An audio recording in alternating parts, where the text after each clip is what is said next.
Mais avant d'y arriver, quand même, je dois avouer que j'ai fait beaucoup d'études, beaucoup de lectures, j'ai parlé à beaucoup d'experts.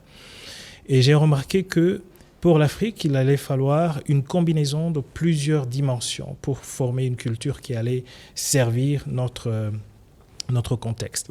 Et le premier pilier de cette culture, c'est ce qu'on appelle l'alliance. C'est-à-dire que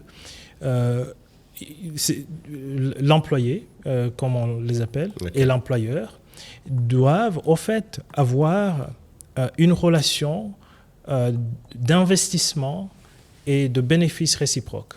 Parce que la plupart du temps, l'employé dit je dois avoir telle ou telle chose. Et l'employeur dit moi je dois aussi avoir telle ou telle chose.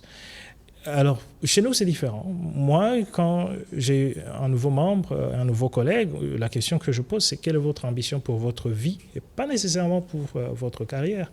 Qu'est-ce que vous voulez devenir? Vous voulez devenir président de la République, ainsi de suite? Si la réponse est oui, moi, je m'engage à investir dans cet avenir. En retour, le collègue investit dans l'avenir de la société. C'est important parce que ça crée une nouvelle dynamique d'équipe. C'est pour cela que je considère cette personne comme un collègue parce qu'on investit l'un dans l'autre et ça crée, à mon avis, beaucoup de motivation des deux côtés. Le deuxième pilier, c'est le pilier de la performance. C'est-à-dire qu'on est une équipe, oui, mais on est une équipe...